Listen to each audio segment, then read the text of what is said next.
Hello friends, आप देख रहे हैं आपका चैनल शेयर बाजार विद आयुष। और बात करेंगे दोस्तों इस वीडियो में एक्वस और विद्या वायर्स दोनों आईपीओ के फर्स्ट डे सब्सक्रिप्शन के बारे में। आपको पता ही आज पहला दिन था आईपीओ का। किस तरीके का रिस्पांस इन आईपीओस को मिला है फर्स्ट डे, इसको हम समझेंगे। किस तरीके का सब्सक्रिप्शन आता हुआ देखने को मिला है हर एक कैटेगरी की तरफ से। क्या यहाँ पर दोस्तों पैसा लगाना चाहिए यानी अप्लाई अवॉइड क्या करना चाहिए, सब कुछ हम इस वीडियो में समझेंगे। तो आप लोग देखिएगा वीडियो को पूरा ज़रूर। लेकिन उससे पहले अभी तक अगर आपने चैनल को सब्सक्राइब नहीं किया, फर्स्ट टाइम विजिट किया, तो सबसे पहले आप लोग ज़रूर चैनल को सब्सक्राइब कर लीजिएगा। तो दोस्तों शुरुआत हम एक्वस से करेंगे। आपको पता ही है पहला दिन समाप्त हो चुका है, अब 2 दिन और बचे हुए हैं, 4 और 5 दिसंबर को जब आप इस आईपीओ में पैसा लगा सकते हैं। 10 रुपये की दोस्तों इस आईपीओ की फेस वैल्यू है। 118 से 124 का प्राइस बैंड है, ये बात ध्यान रखिएगा। 124 पे आपको अप्लाई करना है, 120 शेयर आपको मिलेंगे। Fresh issueless offer for sale का आईपीओ है दोस्तों। ये आईपीओ जैसे मैंने कहा 921 करोड़ के आसपास का है। और आप देखिए करीबन 670 करोड़ तो फ्रेश में जाएगा, राइट। फ्रेश इशू आपको देखने को मिलता है और बाकी का ओएफएस नजर आ जाता है। बाकी इस आईपीओ में एक लॉट में 120 शेयर आपको जो मिल रहे हैं उसके लिए आपको 14,880 रुपीज़ पे करने पड़ेंगे। याद रखिएगा रिटेल में आप मैक्सिमम 13 लॉट्स के लिए अप्लाई कर सकते हैं। फिर स्मॉल चेन्नई कैटेगरी आती है जहाँ पर मिनिमम 14 लॉट्स के लिए आपको अप्लाई करना पड़ेगा, 2,08,000 रुपये यहाँ पर आपके लगेंगे। इसके अलावा फिर स्मॉल चेन्नई कैटेगरी जहाँ पर मिनिमम 67 मैक्सिमम 67 लॉट तक आप लगा सकते हैं। फिर बिग चेन्नई कैटेगरी जहाँ पर मिनिमम 68 लॉट्स है, जिसके लिए आपको 10,11,000 रुपये पे करने पड़ेंगे। ठीक है, अब समझते हैं दोस्तों कि हर एक कैटेगरी को कितना कितना शेयर ऑफर किया गया। तो ये बात ध्यान रखिएगा, क्यूआईबी कैटेगरी को 74.82% आईपीओ का दिया गया, मतलब 44.9% याद रखिएगा कुल मिलाकर। इसमें से एंकर को ऑलरेडी एलोकेट कर दिया है और बाकी का जो 29.92% बचता है वो एक्स एंकर्स है, मतलब एंकर्स क्यूआईबी को के अंदर अगर एंकर्स को हटा देते हैं तो फिर ये बचा हुआ हिस्सा है। फिर एचएनआई कैटेगरी आती है जहाँ पर 15% इस आईपीओ में हिस्सा दिया गया, लगभग 14.96%, जिसमें बिग एचएनआई को 9.98%। याद रखिएगा बिग एचएनआई में टोटल 4,414 लोगों को अलॉटमेंट लगेगा। वहीं स्मॉल एचएनआई में 4.99% यानी 2,207 लोगों को अलॉटमेंट लगेगा।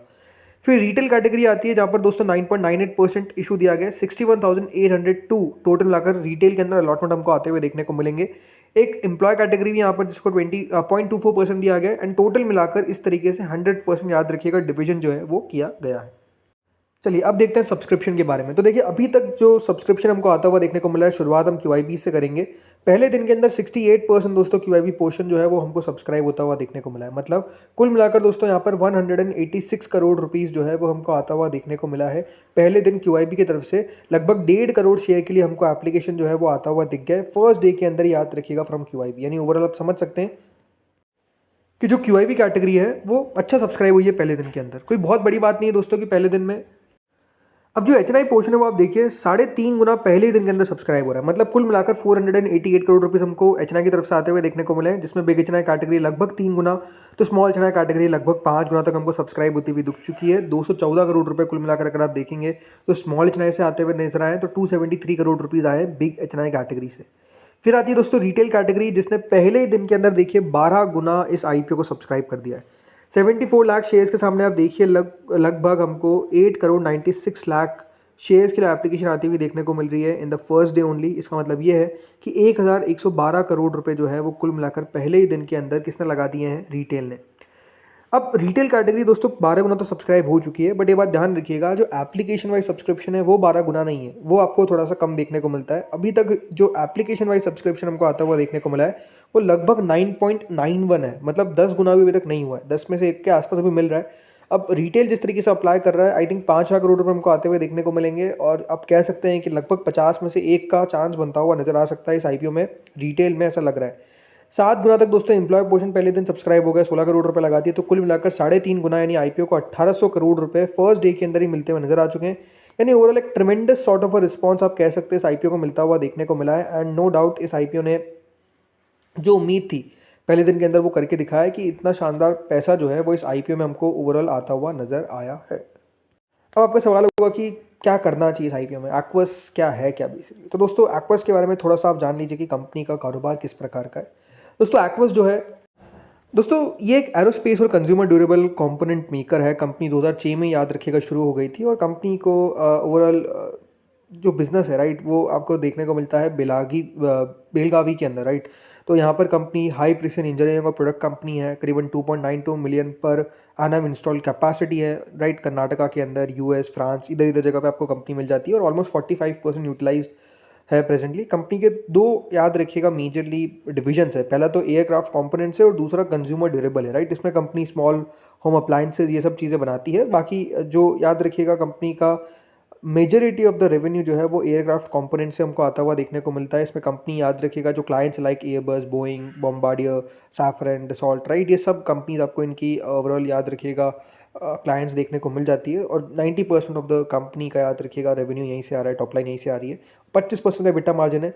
लगातार दोस्तों कंपनी ग्रोथ करती हुई जा रही है, हाई ग्रोथ विजिबिलिटी भी है, लगातार कंपनी बढ़िया कर रही है, प्लस एक ऐसा मार्जिन हाई मार्जिन वाला बिजनेस, राइट। तो यहाँ पर मार्जिन भी कंपनी के हाई रहते हैं। लॉन्ग टर्म भी एक्सपेक्टेशन है कि काफ़ी बढ़िया दोस्तों बिजनेस करता हुआ देखने को मिलेगा। पीयर्स लाइक आज़ाद इंजीनियरिंग, यूनिमैक्स एरोस्पेस, ये ऑलमोस्ट 20 टाइम्स ऑफ रेवेन्यू और 50 टाइम्स ऑफ EBITDA याद रखिएगा ट्रेड करते हुए देखने को मिलते हैं। कंपनी का जो EBITDA मल्टीपल है वो 48 टाइम्स के आसपास का है, और रेवेन्यू मल्टीपल तो कंपनी सिर्फ 8 टाइम्स का ही मांग रही है ऑन करंट ईयर बेसिस। तो आई थिंक वैल्यूएशन वाइज भी कंपनी ने जगह अच्छी छोड़ी है, इसलिए ऐसा लगता है कि यहाँ पर पैसा जो है वो आपको बनता हुआ देखने को मिल सकता है ऑन लिस्टिंग, राइट।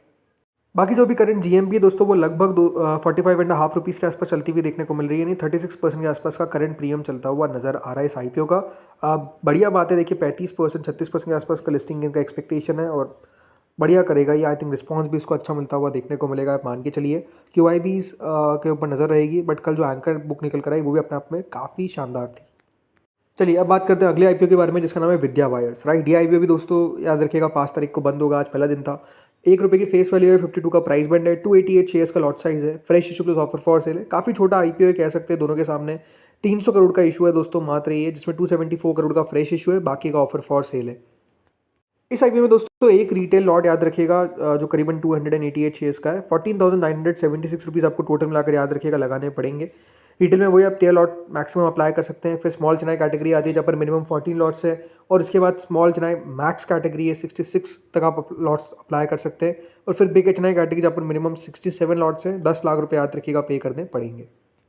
रिजर्वेशन की बात करते हैं तो दोस्तों रिजर्वेशन QIBs के लिए 50% है। 50 में से याद रखिएगा 30% कल कंपनी ने एंकर इन्वेस्टर्स से जुटाया, तो 20% अब QIB के लिए आएगा। फिर आता है दोस्तों 15% HNI कैटेगरी के लिए, 10% याद रखिएगा इसमें बिग HNI के लिए रहता हुआ नजर आएगा, तो स्मॉल HNI के लिए 5% हिस्सा रहता हुआ नजर आएगा। करीबन 1430 अलॉटमेंट मिलेंगे बिग HNI में, तो 715 अलॉटमेंट मिलेंगे याद रखिएगा स्मॉल HNI कैटेगरी के अंदर। फिर रिटेल कैटेगरी आती है जिसको 35% हिस्सा दिया गया, 70,113 अलॉटमेंट याद रखिएगा कुल मिलाकर आपको स्मॉल रिटेल के अंदर आते हुए देखने को मिलेंगे। तो रिटेल कैटेगरी जो है याद रखिएगा सबसे बड़ी कैटेगरी है इस IPO की। 35% याद रखिएगा हिस्सा जो है वो सिर्फ रिटेल को मिलता हुआ दिखा है। अब चलिए बात करते हैं कि सब्सक्रिप्शन कैसा आया। तो पहले दिन के अंदर दोस्तों यहाँ पर QIB कैटेगरी 51% इस IPO को सब्सक्राइब करने में कामयाब रही। लगभग 30 करोड़ रुपए पहले ही दिन के अंदर इस IPO में हमको आते हुए दिख गए। इसके अलावा जो HNI कैटेगरी है वो लगभग 3.7 टाइम्स पहले दिन के अंदर सब्सक्राइब हुई। HNI कैटेगरी ने 166 करोड़ रुपीज़ दोस्तों इस IPO में लगाया, जिसमें जो बिग HNI कैटेगरी थी वो लगभग 4 गुना भर गई है, राइट, लगभग 119 करोड़ रुपए लगा दिए। तो स्मॉल HNI ने 3.16 टाइम्स लगभग 47 करोड़ रुपए। रिटेल कैटेगरी दोस्तों पहले दिन के अंदर 4.41 टाइम सब्सक्राइब हो गई है, लगभग 462 करोड़ रुपीज़ हमको रिटेल की तरफ से आते हुए देखने को मिले। अब रिटेल कैटेगरी के अंदर अगर मैं बात करता हूँ कि एप्लीकेशन वाइज जो सब्सक्रिप्शन है वो 4.41 नहीं है, एप्लीकेशन वाइज है 3.63, मतलब अभी लगभग 3.63 में से एक को अलॉटमेंट मिलता हुआ देखने को मिल रहा है। एंड टोटल मिलाकर ये IPO पहले ही दिन के अंदर 3 गुना सब्सक्राइब हो गया, कंपनी को 659 करोड़ रुपीज़ मिलते हुए देखने को मिले। देखिए विद्या वायर्स की अगर मैं बात करता हूँ कंपनी का बिजनेस मॉडल क्या है, तो ये बात ध्यान रखिएगा, विद्या वायर्स का जो बिजनेस है, राइट, वो है दोस्तों कॉपर वाइंडिंग वायर मेकर। ये बात ध्यान रखिए, कंपनी चौथी largest copper winding wire maker है। ये जो कंपनी है ये गुजरात बेस्ड मैन्युफैक्चरर है, और company enabled copper winding wires, paper insulated copper strips और कॉपर बसबर और बेयर कॉपर कंडक्टर्स, ये सब चीज़ें बनाती है जो पावर और transmission, engineering, electricals, renewable, electric vehicle, consumer durable, इन सब के अंदर यूज़ आता है। और जैसे मैंने कहा चौथी लार्जेस्ट आपको मैन्युफैक्चर देखने को मिल जाती है।